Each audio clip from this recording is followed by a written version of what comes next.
Topik kita memang tentang halangan mendengar, tetapi dari minggu yang lalu kita coba belajar tentang domba dari video ini.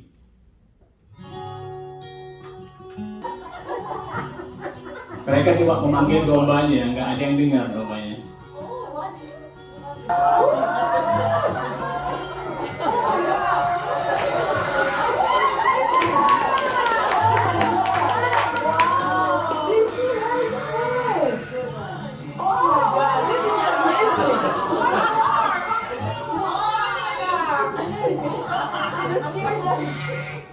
Sederhana saja. Kita milik Yesus, kita bisa mendengar suara Yesus. Saudara, mari kita coba belajar hari ini tentang halangan-halangan kita mendengar suara pimpinan Tuhan. Firman Allah itu benih yang tidak fana, dan bahkan kita ini dilahirkan oleh karena firman Allah. Amin, saudara. Firman Allah itu menciptakan langit dan bumi dan segenap isinya dari sejak dulu kala, dan firman Allah itu bagaikan palu. Jadi hati yang keras itu bisa dihancurkan, dilembutkan. Bahkan dikatakan kita tidak hanya hidup dari roti saja, tapi dari setiap firman yang keluar dari mulut Allah. Jadi firman itu adalah makanan kita mestinya. Penuh kuasa. Amin, saudara. Kalau kita tidak bisa makan, kemungkinan apa? Sakit. Ya mungkin sakit. Ya. Nggak ada gairah. Kemungkinan kalau kita tidak ada kerinduan untuk membaca Alkitab dan mendengar pimpinan Tuhan lewat Alkitab adalah kita mungkin sedang sakit. Tapi ada potensi firman Tuhan yang begitu besar dalam kehidupan ini. Kedagingan masih mendominasi kehidupan kita. Dilihat daripada aktivitas kita yang mungkin masih berfokus pada hal-hal yang bersifat sementara, sehingga tidak connect dengan hal-hal yang bersifat kekal dari Tuhan. Saudara, Tuhan mau memimpin kita oleh Roh-Nya dalam pekerjaan-pekerjaan besar yang Dia janjikan di firman-Nya. Masih banyak pekerjaan-pekerjaan besar Tuhan yang belum terjadi dalam kehidupan keluarga kita. Mungkin ada di antara mereka yang bergelimang dengan dosa. Mungkin ada di antara mereka yang memang tidak punya gairah sama sekali untuk hal-hal rohani. Dan ini sesuatu yang kita rasakan sebagai orang percaya, why mereka tidak seperti yang kita alami dalam hati kita. Mungkin Tuhan sedang memanggil kita untuk hal-hal semacam itu, saudara.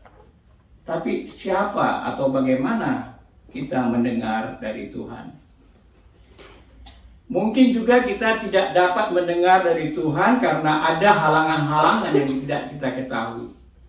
Saudara, saya mau membaca dari Matius 13, di mana kita mencoba untuk mendengarkan dari Tuhan. Apakah ada halangan-halangan yang memang kita temukan dalam kehidupan kita? Pada hari itu keluarlah Yesus dari rumah itu dan duduk di tepi danau. Maka datanglah orang banyak berbondong-bondong lalu mengerumuni Dia, sehingga Ia naik ke perahu dan duduk di situ, sedangkan orang banyak semuanya berdiri di pantai. Dan Ia mengucapkan banyak hal dalam perumpamaan kepada mereka, katanya, adalah seorang penabur keluar untuk menabur. Pada waktu ia menabur, sebagian benih itu jatuh di pinggir jalan, lalu datanglah burung dan memakannya sampai habis. Sebagian jatuh di tanah yang berbatu-batu, yang tidak banyak tanahnya. Lalu benih itu pun segera tumbuh karena tanahnya tipis. Tetapi sesudah matahari terbit, layulah ia dan menjadi kering karena tidak berakar. Sebagian lagi jatuh di tengah semak duri, lalu makin besarlah semak itu dan menghimpitnya sampai mati. Dan sebagian jatuh di tanah yang baik lalu berbuah. Ada yang 100 kali lipat, ada yang 60 kali lipat, ada yang 30 kali lipat.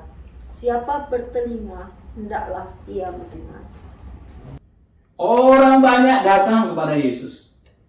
Tapi Yang diceritakan Yesus hanya perumpamaan. Dan mereka nggak mengerti, saudara. Ya. Makanya dikatakan oleh murid-muridnya kepada Yesus, kok kamu kasih perumpamaan kepada mereka? Artinya hanya sebagai simbol saja Yesus menaburkan itu. Di akhir daripada perkataan ini dikatakan apa? Siapa bertelinga, hendaklah ia mendengar. Jadi memang ada orang-orang yang mengikut Yesus seperti berbondong-bondong, but they don't understand. Mereka nggak mengerti. Dan saya melihat di sini, saudara, bagaimana Yesus melihat orang-orang itu. Memang ada orang yang memang tidak mau, tapi sebaliknya ada orang yang mau. Nah, selanjutnya, saudara, kalau kita baca dari ayat 10 sampai ke 17, ya, Maka datanglah murid-muridnya dan bertanya kepadanya, "Mengapa engkau berkata-kata kepada mereka dalam perumpamaan?" Jawab Yesus, "Kepadamu diberi karunia untuk mengetahui rahasia kerajaan surga, tetapi kepada mereka tidak. Karena siapa yang mempunyai kepadanya akan diberi, sehingga ia berkelimpahan. Tetapi siapa yang tidak mempunyai, apapun juga yang ada padanya akan diambil daripadanya. Itulah sebabnya aku berkata-kata dalam perumpamaan kepada mereka. Karena sekalipun melihat, mereka tidak melihat, dan sekalipun mendengar, mereka tidak mendengar dan tidak mengerti. Maka pada mereka genaplah nubuat Yesaya yang berbunyi, kamu akan mendengar dan mendengar, namun tidak mengerti. Kamu akan melihat dan melihat, namun tidak menanggap. Sebab hati bangsa ini telah menebal dan telinganya berat mendengar dan matanya melekat tertutup, supaya jangan mereka melihat dengan matanya dan mendengar dengan telinganya dan mengerti dengan hatinya, lalu berbalik sehingga aku menyembuhkan mereka. Tetapi berbahagialah matamu karena melihat dan telingamu karena mendengar. Sebab aku berkata kepadamu, sesungguhnya banyak nabi dan orang benar ingin melihat apa yang kamu lihat, tetapi tidak melihatnya, dan ingin mendengar apa yang kamu dengar, tetapi tidak mendengarnya. Ada orang-orang banyak, saudara, yang hatinya memang telah bebal, mengeras, punya mata tetapi tidak melihat, punya telinga tetapi tidak mendengar.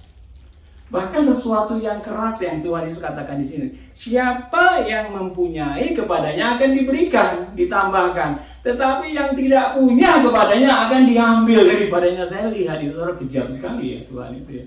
So, saya percaya memang ada orang-orang yang menganggap enteng dan masa bodoh pengenalan akan Tuhan dan bagaimana Tuhan mendengar pimpinan atau Tuhan memberikan pimpinannya. Saudara, apa saja benih-benih firman yang pernah kita dengar dan kemudian kita bisa masa bodoh dengan hal ini, saudara. Kita tidak melakukannya, itu semua bisa diambil lagi dari Tuhan itu. Bisa diambil lagi daripada Tuhan. Makin parah, saudara. Saya mau katakan bahwa kita yang di komunitas ini, ayo jangan biarkan. Bila apa yang sudah kita terima dari Tuhan, firman itu kita hargai dan kemudian kita coba lakukan. Karena ketidakseriusan kita menanggapi firman Tuhan itu akan kembali, kita akan menjadi habis diambil. Di sini memang jelas sekali bahwa orang-orang itu punya mata tidak melihat, punya telinga tidak mendengar.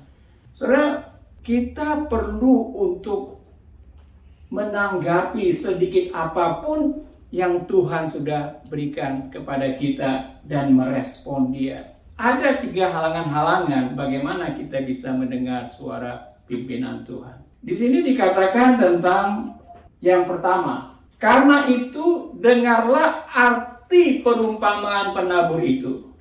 Kepada setiap orang yang mendengar firman tentang kerajaan surga, tetapi tidak mengertinya, datanglah si jahat dan merampas yang ditaburkan dalam hati orang itu. Itulah benih yang ditaburkan di pinggir jalan. Satu halangan di sini yang kita baca dari sini adalah tidak mengerti. Soalnya kenapa kita tidak mengerti? Chemistry-nya nggak connect.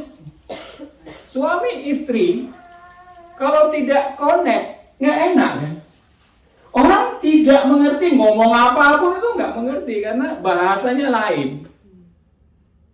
Ya, kalau kita marah, kita mendengar juga ada balasan marah ke kita misalnya gitu. Kalau kita berargumentasi, tapi we don't understand gitu loh.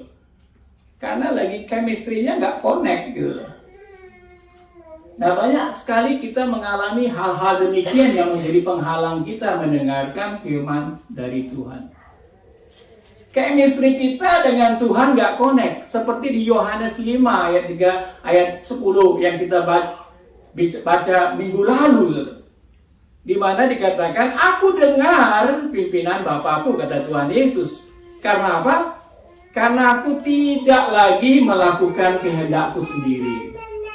Chemistry-nya Yesus serahkan kepada Bapaknya sehingga dia lalu mendengar terus apa yang Bapaknya katakan. Chemistry kita, kalau kita dilahirkan sebagai orang percaya bukan karena firman Tuhan tapi karena tradisi, kita mungkin datang ke gereja tapi kita nggak mendengar pimpinan Tuhan. Kita harus lahir dari kebenaran firman Tuhan. Makanya banyak sekarang yang 70% kata dibesarkan dalam keluarga Kristen, tetapi anak kemudian tidak lagi mengikut Tuhan gitu. Karena mereka diperlihatkan mungkin tradisi, tetapi mereka belum dilahirkan kembali. Mereka belum dilahirkan oleh firman Allah. Sehingga DNA-nya itu nggak match. Mau dikorbanin apapun, tetapi hatinya keras. Kalau kita lihat yang jatuh di tepi jalan itu seperti benih, kemudian tanah. Karena tanah tepi jalan itu kan sering diinjak-injak, jadi tanahnya memang khusus mengeras dan kadang-kadang ada batu juga sehingga benih itu tidak bisa larut masuk ke dalam tanahnya. Chemistry-nya nggak sama.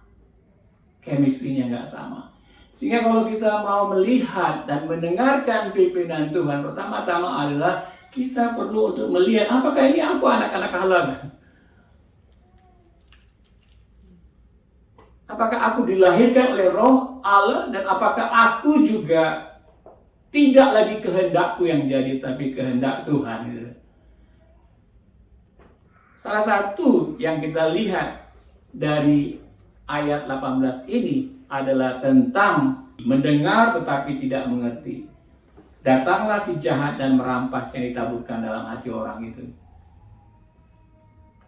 Makanya mudah sekali orang itu mendengar tetapi kemudian tidak meresap dan akhirnya diambil oleh si jahat.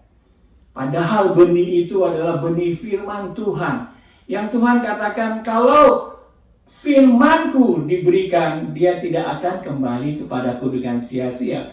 Ada kuasa dari firman itu untuk mengubah dan mentransformasi hidup. Tetapi kalau orangnya tidak menerima, ya nggak bisa. Karena Tuhan memang sifatnya senantiasa memberikan kebebasan kepada diri kita. Tidak memaksa kita untuk mempercayai dia.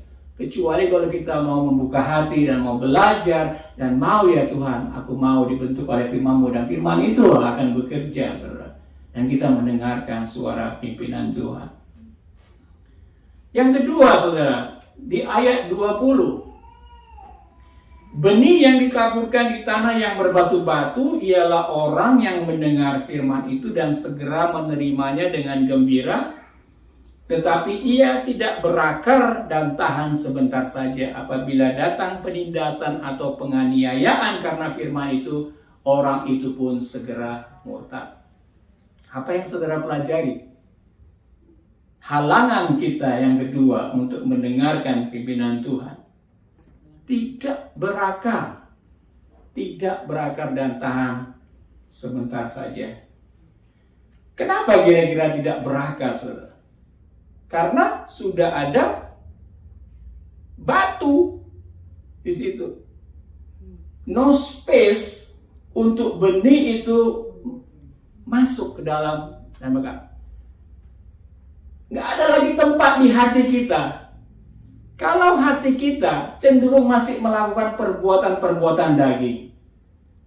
Contohnya saudara, di Galatia 5 dijelaskan tentang perbuatan-perbuatan daging itu apa? Oh, udah disebutkan tadi. Percabulan, kecemaran, hawa nafsu, penyembahan berhala, sihir, perseteruan, perselisihan, iri hati, amarah, kepentingan diri sendiri, percideraan, roh pemecah, kedengkian, kemabukan, pesta pora, dan sebagainya. Barang siapa yang melakukan hal-hal yang demikian, ia tidak akan mendapat bagian dalam kerajaan Allah. Space, ruangan di hati kita masih dipenuhi oleh perbuatan daging. Kalau kita disinggung sedikit, kita udah marah gitu, karena menunjukkan bahwa memang hati kita masih ada banyak tempat-tempat kemarahan, perbuatan-perbuatan daging. Kalau ngelihat di Facebook orang bisa terbang ke Eropa, nginap di hotel-hotel yang bagus gitu, kemudian, waduh, korupsi itu. Jadi macam-macam pikiran-pikiran kita, saudara, kan itu jealousy, ada keiri hati dalam diri kita. Perbuatan daging ini salah satu yang menjadi halangan kita untuk firman dan masuknya mendengar dari suara Tuhan. Terus satu lagi, saudara, di Efesus 4 ayat 31 dikatakan tentang janganlah kamu mendukakan Roh Kudus Allah yang telah memateraikan kamu menjelang hari penyelamatan.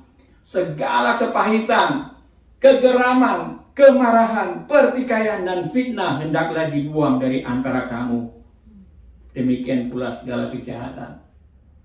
Jadi di hati kita itu penuh dengan keinginan-keinginan daging, tidak mau menyerahkan diri kepada pimpinan roh. Di hati kita tuh masih ada dendam, masih ada pertikaian, kemarahan, dan kemudian kepahitan.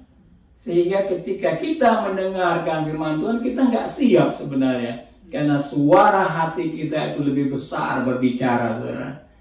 Jadi halangan yang kedua, saudara, adalah untuk kita bisa mendengar firman Tuhan adalah hati kita diisi dengan batu-batu apa gitu. Kalau kita mau bongkar batu-batu kepahitan, kegeraman, dan sebagainya, perbuatan-perbuatan daging, saya percaya saudara kita mendengar firman Tuhan. Saudara, Tuhan masih bekerja sampai saat ini. Amin, saudara. Firman-Nya sudah disediakan bagi kita. Tetapi hati kita itu yang menolak untuk kita ditaburi oleh suara pimpinan Tuhan. Sehingga kita tidak berikan ruangan untuk Tuhan berbicara kepada kita. Tuhan terus mau memakai saudara dan saya. Seperti saya katakan tadi, ada banyak pekerjaan-pekerjaan Tuhan. Tapi kita mau dipakai, kita harus juga siapkan hati kita untuk siap menerima mendengar pimpinan Tuhan. Saudara, yang ketiga di sini dikatakan tentang ayat 22. Yang ditaburkan di tengah semak duri ialah orang yang mendengar firman itu. Lalu kekhawatiran dunia ini dan tipu daya kekayaan menghimpit firman itu sehingga tidak berbuah. Apa kira-kira saudara? Halangan yang ketiga, kekhawatiran dunia ini dan tipu daya kekayaan. Kemudian juga prioritas kita, apakah kita ini ingin untuk mendapatkan kekayaan dalam masa yang sementara kita hidup di dunia ini. Ada orang-orang yang masih memang fokusnya kekayaan, tapi untuk menambah, bukan kekayaan untuk membangun kerajaan Tuhan. Jadi 3 hal ini saudara, kekhawatiran dunia dan tipu daya kekayaan, di mana hati kita? Apakah kita mau mendengarkan pimpinan Tuhan dengan hati yang jauh daripada segala kekhawatiran? Tentunya saudara, memang hidup di dunia ini kita masih akan ada godaan cobaan yang membuat kita khawatir. Tetapi kalau khawatir terus menerus, ya itu perlu dibebaskan. Ada masalah apa itu? Tipu daya kekayaan, di mana power daripada uang itu masih lebih besar daripada Tuhan sendiri. Di Matius 6 dikatakan tentang kita tidak mengabdi kepada dua tuan, yang satu Allah, yang satu Mammon. Istilahnya itu kalau kita mengabdi kepada Tuhan Allah, bukan berarti kita tidak memerlukan Mammon lagi, uang lagi. Istilahnya kalau fokus kita kepada salah satu, kita akan meninggalkan yang lainnya. Tetapi kalau fokus kita kepada Allah, Mammon itu hanya sebagai alat. Bukan lagi sebagai tuan bagi kita, bukan lagi sesuatu yang kita cintai, harapkan dalam kehidupan ini, saudara. Nah, saya percaya ini sesuatu yang sangat-sangat common sense, masuk akal bagi kita untuk kita boleh mendengar pimpinan Tuhan. Kalau pimpinan kita adalah yang bersifat kekal, maksud saya, bukan yang temporary. Mungkin tipu daya kekayaan tidak lagi bisa mempengaruhi hati kita dan kita bisa mendengarkan pimpinan Tuhan. Saya percaya, saudara, Tuhan itu bersifat kekal sampai selama-lamanya. Kalau dia mau berbicara kepada kita, kita sifatnya masih kedagingan, masih temporer, nggak pernah match, nggak pernah mendengarkan. Karena apa? Karena Tuhan berbicara untuk sifat kekekalan kita gitu. Makanya di dalam diri kita sebagai orang percaya itu, kita sudah yakin, kalaupun ada kecelakaan, kalaupun ada masalah, kita senantiasa bisa mengucap syukur. Karena apa? Roma 8:28 katakan, Tuhan bekerja dalam segala hal untuk mendatangkan kebaikan bagi orang yang mengasihinya. Jadi accident, masalah apapun Tuhan dapat pakai itu. Bahkan setan yang menyerang kita, Tuhan dapat itu pakai untuk menjadi kebaikan bagi kita, untuk membangun kita. Kenapa? Karena God bersifat kekal.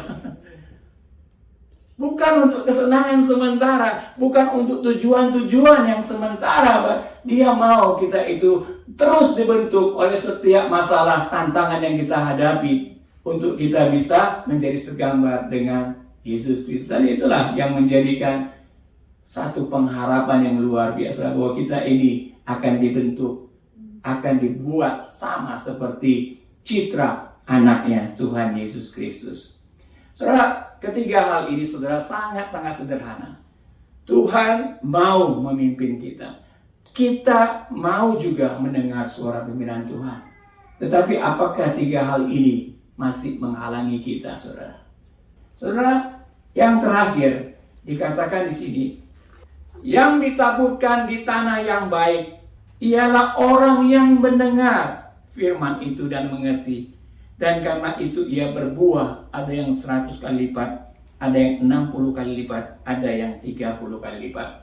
Tuhan Yesus melihat sebagai kita ini tanahnya, atau hati kita sebagai tanah yang Tuhan mau taburin. Dia melihat ada potensi untuk kita menjadi tanah yang subur. Ada potensi luar biasa. Ada memang orang dari tanah yang subur sejak dia kecil, dibesarkan dari keluarga. Tanahnya itu senantiasa siap untuk mendengarkan firman Tuhan. Tidak berontak. Kalau ada kebaikan, dia maafkan dan sebagainya. Sehingga dia selalu hatinya dijaga menjadi tanah yang subur. Satu hal, saudara, kalau kita mau mulai menjadi murid yang memuridkan, kita perhatikan di sini, saudara, bahwa penabur itu juga harus mengharapkan investasi daripada apa yang ditaburkan. Investasinya kembali, maksud saya. Ya enggak? Kalau cuma ditabur, tidak kembali, dia juga akan sia-sia. Karena Tuhan itu dikatakan sebagai pemilik kebun anggur. Apa yang dia investasi, yakni Yesus diberikan, dia ingin dari Yesus akan mengalirkan buah-buah banyak begitu. Jadi setiap investasi yang Tuhan berikan sebagai penabur, itu dia rindukan akan kembali lagi. Nah, dia akan melihat tentunya hati kita yang subur untuk menaburkan benih firman-Nya. Kalau Tuhan melihat hati kita masih macam-macam, tidak sama DNA-nya, tidak penuh atau masih penuh dengan segala kepahitan dan sebagainya, saya percaya sebagai penabur yang baik, Tuhan akan selalu melihat hatinya yang subur, yang siap untuk dituai.